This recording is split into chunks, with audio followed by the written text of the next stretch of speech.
Pak Kanang, Pak Mufti, monggo silakan. Assalamualaikum warahmatullahi wabarakatuh. Terima kasih pimpinan, Pak Budi Ari, Pak Ferry, dan seluruh jajaran yang hadir pada kesempatan hari ini. Pertama, saya sampaikan selamat Pak sudah terpilih, diberikan amanah menjadi Menteri Koperasi UMKM, Menteri Koperasi Pak, begitu. Kalau dulu Bapak terpilih di periode sebelumnya, rakyat banyak berbisik-bisik, Pak Budi Ari jadi Menteri. Nggak kaget kita karena orang dekatnya Pak Presiden Jokowi waktu itu Pak ya. Tapi sekarang Bapak terpilih menjadi Menteri Koperasi, ini adalah bukti Bapak orang yang bisa kerja, bukan begitu. Nah, artinya Presiden Jokowi bukan karena kedekatan Bapak dengan Presiden Jokowi, tapi karena memang Pak Budi Ari yang punya kapasitas untuk menjadi pembantu Presiden di periode ini Pak, begitu. Nah, yang pertama Pak Budi Ari, saya menanggapin soal paparan Bapak di halaman 7 Pak. Jujur saya agak sedikit kaget dari anggaran dulu Pak, ketika Menteri Koperasi UMKM digabung itu anggarannya 686 miliar saja begitu. Tapi memang waktu itu ya begitu aja, kita 5 tahun di sini melempem kayak kerupuk begitu Pak. Nah, tapi harapan kami dengan anggaran 2,1 triliun, jujur kami agak kaget. 2,1 triliun Pak, jangan di dapil kami di Jawa Timur dibelikan dawet, banjir itu provinsi kami Pak. Nah, maka harapan kami Bapak tidak main-main dalam hal ini. Kami minta KPI-nya apa Pak. Nah, kalau tadi pagi kami coba baca-baca Renstra 2020-2024 Kementerian Koperasi UMKM, di situ ada satu hal uraian menarik Pak, bahwa ternyata Selandia Baru, Korea Selatan, yang itu bahkan mereka negara kapitalis, tapi ternyata koperasinya mampu menyumbang terhadap PDB 20% Pak. Kita, Indonesia, yang bahkan punya Menteri Koperasi sejak zaman kita merdeka, tapi hanya mampu berkontribusi terhadap PDB 6%. Nah, bahkan kata Pak Menteri barusan 1%. Nah, ini kan tragis Pak.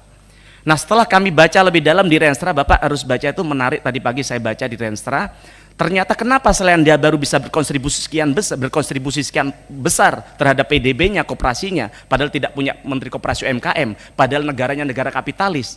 Tapi ternyata dia tidak hanya bergerak di koperasi simpan pinjam Pak, tapi di produksi, yang salah satunya adalah produsen ternak, yang hari ini peternakan mereka jadi peternakan yang maju seperti sekarang. Nah, begitu juga dengan harapan kami 2,1 triliun itu Pak, dulu aja dari 688 miliar itu hampir setengahnya bermasalah di LPDB, hingga direkturnya saat itu dijebloskan KPK ke Sukamiskin begitu. Maka harapan kami ingin tanya, 2,1 triliun yakni tidak duit sedikit Pak. Maka harapan kami ingin tanya, apakah Bapak sanggup ketika dana itu kemudian kita setujuin, diberikan oleh pemerintah, koperasi ini bisa berkontribusi, kita tidak muluk minta 20% seperti negara Selandia Baru atau Korsel. Bapak 12% sanggup nggak untuk bagaimana koperasi bisa berkontribusi terhadap PDB kita, begitu Pak. Kemudian yang kedua Pak Menteri, hari ini mungkin panjenengan sudah tahu bahwa di Boyolali ada 1.300 peternak sapi susu perah yang itu terancam gulung tikar karena UD Pramono sedang dalam kondisi tidak baik, bahkan rekening yang diblokir oleh pajak begitu Pak. Nah, sedangkan ini mereka peternak sapi perah ini, mereka ekosistemnya sudah terbentuk Pak. Nah, maka kita minta Menteri Koperasi untuk turun ke sana begitu Pak, untuk menghimpun dari 1.300 ini agar mereka tidak ikut-ikutan gulung tikar. Dengan cara apa? Mementoring mereka Pak. Kalau Kementerian Pertanian aja punya penyuluh pertanian, maka harapan kami ke depan Kementerian Koperasi juga punya penyuluh koperasi, agar 1.300 orang ini yang sudah ekosistemnya terbentuk, di situ ada peternaknya, ada off-takernya, ada industri juga yang bergerak di bidang pengolahan susu tadi bisa tetap berjalan Pak Menteri. Nah, maka di RDP berikutnya kami ingin mendapatkan informasi dari Bapak, apa langkah yang dilakukan Kementerian Koperasi untuk menyelamatkan teman-teman di Boyolali ini Pak. Kemudian soal digitalisasi koperasi, kami sangat senang melihat paparan Bapak tadi Pak, soal salah satu langkah dari Kementerian Koperasi adalah digitalisasi. Betul Pak, bahwa hari ini rakyat kita, Gen Z, generasi milenial, Gen Alpha, mereka lebih senang minjem duit di pinjol Pak. Padahal kita tahu bahwa ternyata di Renstra yang saya baca 50% koperasi kita itu bergerak di dunia pinjam meminjam. Tapi anak-anak muda tidak suka minjem ke sana karena ternyata di pinjol tidak ada kolateral atau tidak perlu ada jaminan, juga accessible, bisa diakses dari HP-nya. Maka ke depan kami berharap Kementerian Koperasi untuk menginisiasi bagaimana koperasi-koperasi kita ini bisa bergerak di sektor digital juga, Pak. Tapi jangan lupa, cybernya harus tetap dijaga agar bagaimana ke depan uang yang mereka taruh di koperasi bisa tetap dapat dipertanggungjawabkan.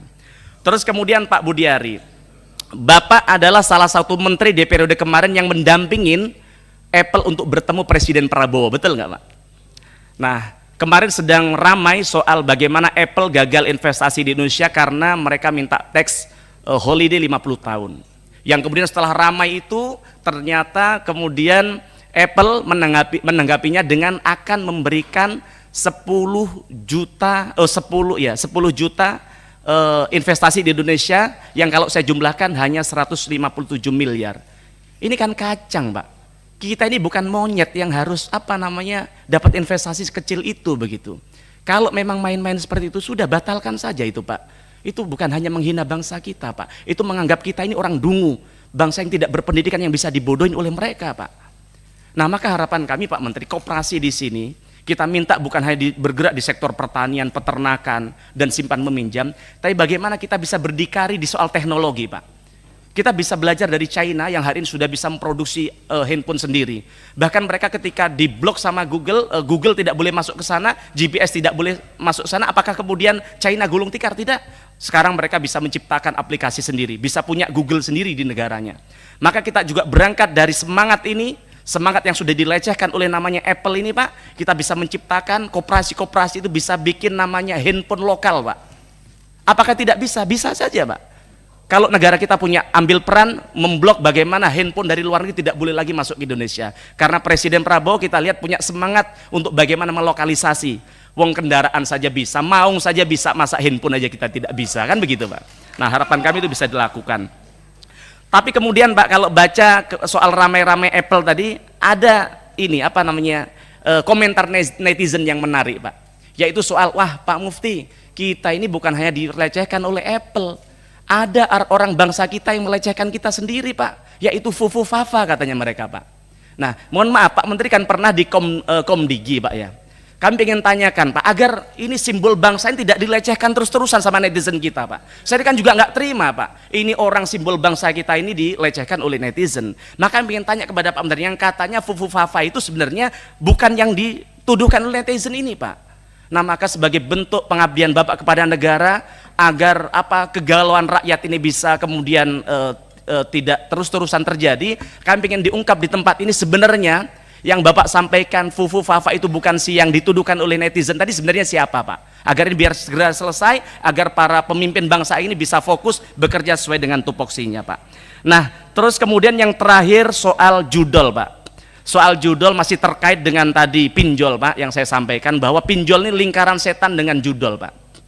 Yang ternyata setelah usut punya usut, ternyata banyak sekali orang yang terjerat yang mereka bergerak di bisnis judol ini ternyata orang-orang terdekat Pak Budi Ari begitu, Pak, di Kementerian Komdigi di periode sebelumnya. Nah, maka ini mohon diklarifikasi di tempat ini, Pak, karena sampean tahu bahwa judol ini dampaknya luar biasa, Pak. Bukan hanya merusak hubungan berbangsa, tapi bagaimana rakyat kita ini sekarang sudah kehilangan jiwa kemanusiaannya, Pak, orang yang terjerat judol ini, Pak. Yang mereka bahkan membunuh istrinya, kemudian menjual anaknya, bunuh diri dan sebagainya. Nah, maka harapan kami hal ini bisa diselesaikan untuk bagaimana mengklarifikasi itu, yang kemudian kita bisa fokus untuk bagaimana Kementerian Koperasi ke depan bisa lebih baik. Matur nuwun. Assalamualaikum warahmatullahi wabarakatuh. Terima kasih Pak Mufti. Silakan Pak Abdul Hakim.